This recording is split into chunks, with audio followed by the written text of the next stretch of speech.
Alright, this is a video going over the basics of Power Untamed, and yeah, let's get started.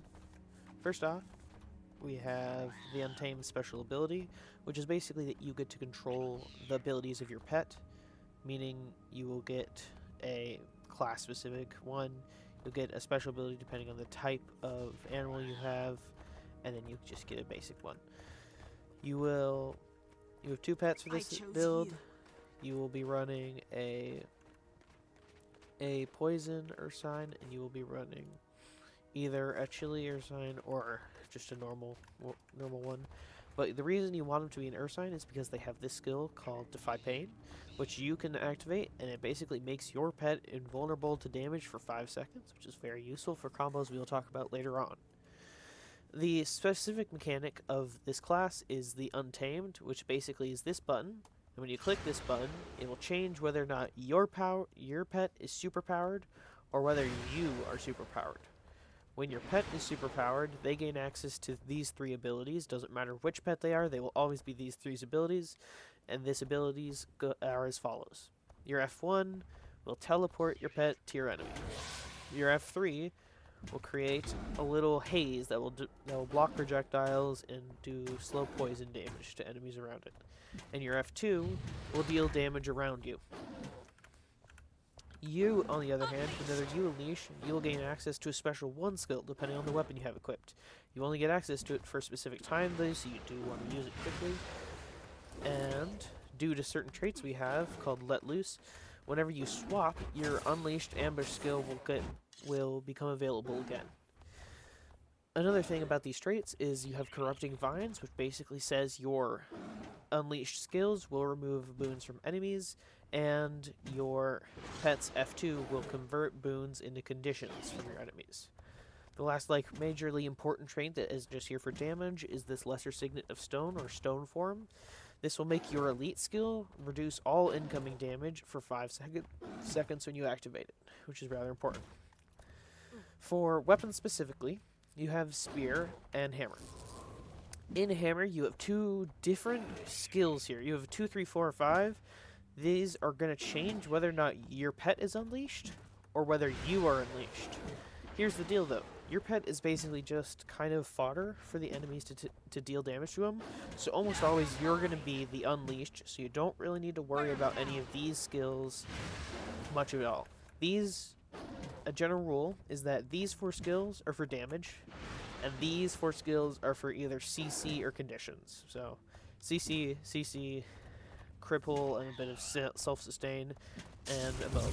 Whereas damage, self-boons, damage. It's all damage on this one, which is very nice and easy to learn. So, you're going to basically always stay permanently untamed, as it will give you the better boons from your cantrips.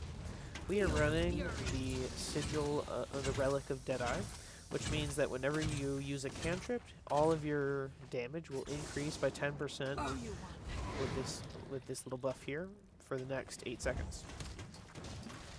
For your util skills specifically, we have 4 cantrips, and this one is your heal skill. It will prevent all damage incoming to you for 3 seconds. This one is your stun break. It's just good stun break, self vulnerability. It cures all of your conditions, which is very nice. This is your Signet of the Wild. This is just a passive ferocity bonus, and it can potentially combo with some of your other skills, but it's really just there to passively boost your ferocity.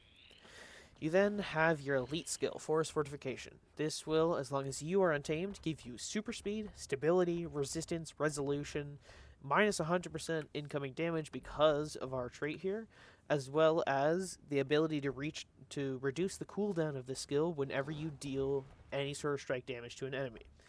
And that is going to combo insanely well with our Exploding Spores. These are our biggest damage button in the class, and they combo really well with other Power Untames who are also using Exploding Spores.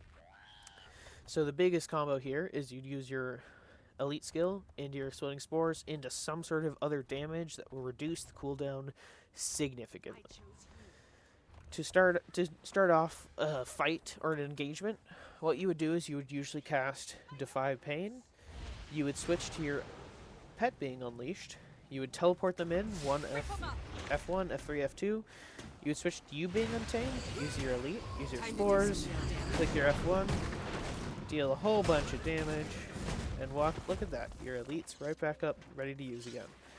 And you want to try to keep your relic up whenever you're doing big amounts of damage, which helps when you're using force fortification and other sort of damaging abilities like this. But you can see you can reduce this cooldown significantly.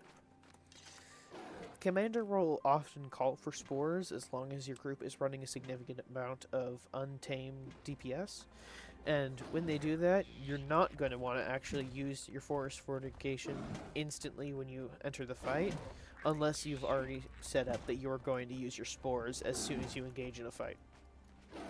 You always want to coordinate spores with others. The spores do insane amounts of cleave, and their target cap is around 30, which is crazy. It is something that ArenaNet really kind of needs to work on. And yeah, that is it.